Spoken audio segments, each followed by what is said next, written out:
Desde allí, el expresidente Uribe abrió fuego contra la Corte Suprema y de paso rompió un récord mundial. Sí, aquí estoy hablando con Goyo, de hecho lo voy a pasar para que cuadremos entonces ahí.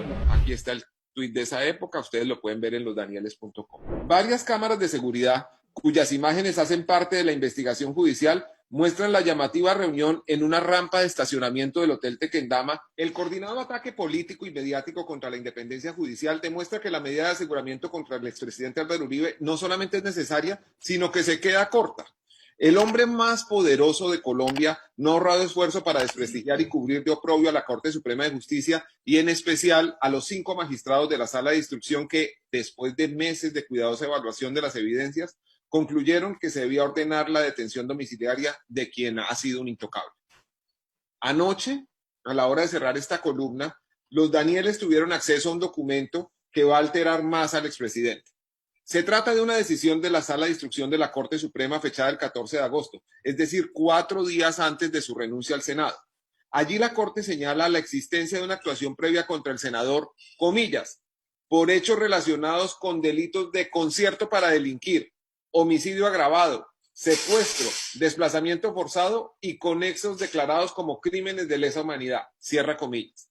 El documento de 71 páginas que ustedes pueden ver en la página losdanieles.com hace alusión, entre otros crímenes, a 2 masacres ocurridas en San Roque, Antioquia, en 1996, a la masacre del corregimiento de La Granja en Ituango el mismo año y a la masacre del Aro también en Ituango un año más tarde. Asimismo, al asesinato del defensor de derechos humanos Jesús María Valle, quien reclamaba investigar la relación entre autoridades y grupos paramilitares en la zona de las Matanzas cuando Álvaro Uribe ocupaba la gobernación de Antioquia. Como parte de la decisión, el expresidente fue citado para rendir versión libre y espontánea el próximo 16 de septiembre. Sus abogados están tratando de presentar esta determinación como un acto de persecución de la Corte Suprema. Lo cierto es que la petición de efectuar esa versión libre vino de la defensa. Una parte de los hechos investigados, como la conformación del llamado bloque metro de las autodefensas, en la que el testigo principal, Juan Guillermo Monsalve, menciona a Álvaro Uribe y a su hermano Santiago como fundadores, se toca con el proceso por soborno de testigos y fraude procesal que hoy tiene al expresidente detenido, aunque haciendo lo que le provoca. Las pruebas indican que, prevalido de su condición de legislador y jefe político, ha interferido con la justicia de varias maneras, entre otras, aprobando la oferta de favores jurídicos a testigos dentro de su proceso. Hay grabaciones que demuestran que ordenó proceder para que su mandadero de cárceles, Diego Cadena, le ofreciera la presentación gratuita de un recurso jurídico al testigo Juan Guillermo Monsalve y tramitar en la Fiscalía asuntos de interés del testigo comprado, Carlos Enrique Vélez. El lugar de detención, escogido por el senador Uribe, es la hacienda El Ubérrimo. La cruel prisión que Uribe quiere pintarle a sus aliados en Estados Unidos tiene 1.500 hectáreas, una superficie 208 veces más grande que la Casa Blanca con sus jardines y anexos. El embajador en Estados Unidos, Francisco Santos, sin ningún recato, ha usado su cargo para hacer lobby a favor de su jefe político. Debería poner el mismo empeño, por ejemplo, en pedir el retorno a Colombia del paramilitar Salvatore Mancuso o en explicar sus encuentros con el imputado Diego Cadena. Y aquí vale la pena mirar esta foto en donde está Francisco Santos entre Cadena y Uribe. Entre Cadena, sí. Varias cámaras de seguridad, cuyas imágenes hacen parte de la investigación judicial, muestran la llamativa reunión en una rampa de estacionamiento del Hotel Tequendama entre Cadena y un hombre bajito, de vientre prominente, saco oscuro y pantalón amarillo, según reporte de los investigadores. Una interesante secuencia de la que seguramente se hablará en el juicio al abogado.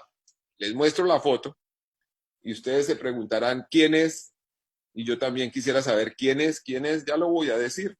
Bueno, volvamos al Ubérrimo. Desde allí, el expresidente Uribe abrió fuego contra la Corte Suprema y de paso rompió un récord mundial. Una entrevista en vivo de 2 horas y 38 minutos.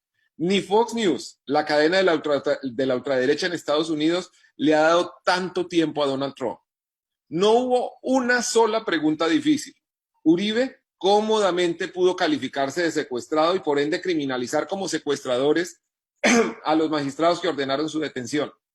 Lo mínimo que dijo de los jueces, de los altos jueces que estudian sus presuntas conductas delictivas, es que lo hacen como un, entre comillas, procedimiento mafioso. Ninguna voz defendió la independencia judicial, ni hizo énfasis en los elementos de la investigación, ni lo contradijo cuando afirmó que lo habían condenado cuando realmente lo que hay es una medida de aseguramiento. El reportaje no logró una sola noticia, pero Uribe pudo ejecutar a sus anchas la operación de exterminio moral contra sus investigadores.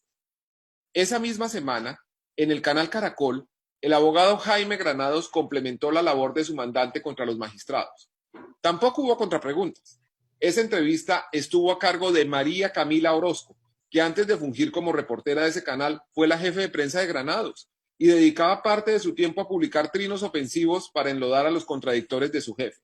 Los televidentes no fueron advertidos de esas circunstancias. Mientras tanto, y procediendo en estricto derecho, la Sala de Instrucción de la Corte Suprema le había pedido al presidente del Senado, el cantante Arturo Char, la suspensión del asegurado senador Uribe.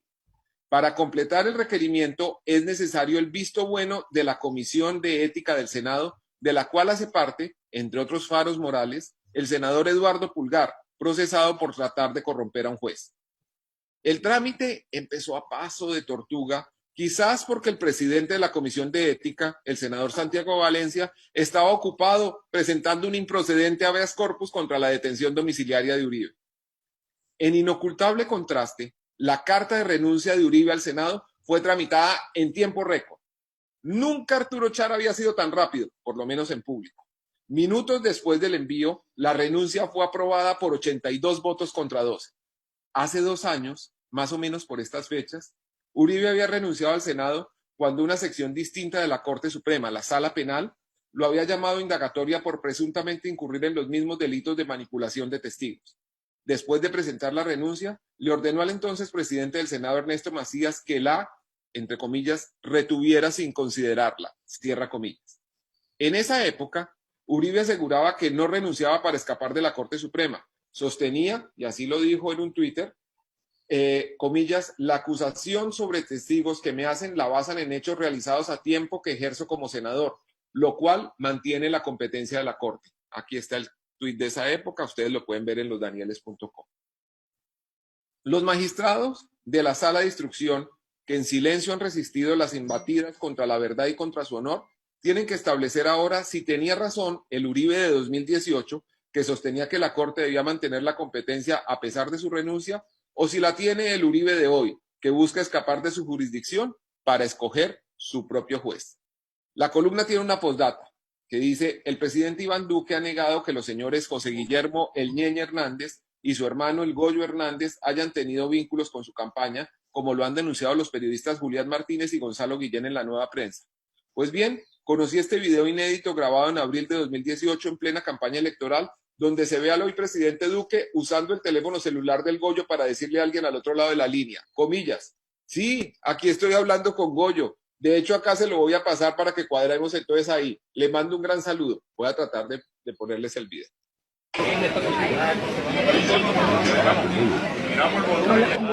Sí, aquí estoy hablando con Goyo, de hecho lo voy a pasar para que cuadremos entonces ahí.